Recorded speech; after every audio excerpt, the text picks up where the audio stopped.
మరణాలు అవుతున్నాయి. దానివల్ల మీ కుటుంబాలు అనాథలు అయిపోతున్నారు.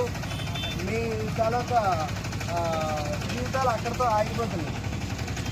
మీకు అర్థమవుతుంది నేను చెప్పింది. హెల్మెట్ ధరించండి. కొత్తగా వచ్చిన చట్టాల ప్రకారం హెల్మెట్ ధరించకపోతే హైకోర్టు కొన్ని గైడ్లైన్స్ ఇచ్చింది. ఆ గైడ్లైన్స్ ప్రకారం ఖచ్చితంగా మీకు ఎంవీ యాక్ట్ ప్రకారం చెప్తారు. సో ఖచ్చితంగా మీరు హెల్మెట్ ధరించే జర్నీ చేయాలి.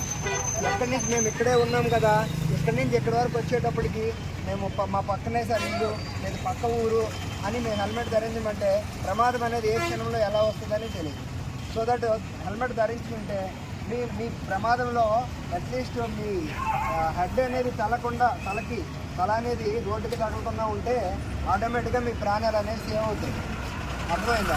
ప్రతి నెలకి తెలిసి బాగా మా మనిషిలో తల తగిలిందంటే నేలకి ఆటోమేటిక్గా మన ప్రాణాలు పోతాయి. కొంతమంది బ్రెయిన్ డెడ్ అయిపోతుంది, కొంతమందికి పూర్తిగా కోమాలోకి వెళ్ళిపోతుంటారు. సో దట్ ఏమంటే మీరు తల అనేది చాలా ఇంపార్టెంట్ భాగం కనుక మనం వాహనాల పైన ఈ 2 వీలర్స్ పైన జర్నీ చేసేటప్పుడు హెల్మెట్ ధారణ అనేది చాలా ఇంపార్టెంట్. ఈ రోజుకైతే నేను మీకు ఫైన్ లైన్ అవేర్నెస్ కల్పించాలనే ఉద్దేశంతోనే మిమ్మల్ని అందరినీ ఆపాను. రేపటి నుంచి ఎవరైనా సరే హెల్మెట్ ధరించండి.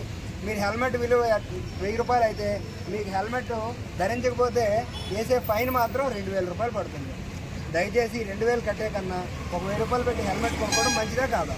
ఏది మంచిది అంటారు? హెల్మెట్ కొనుక్కోవడం. Thank you. అందరూ వెళ్ళిపోతే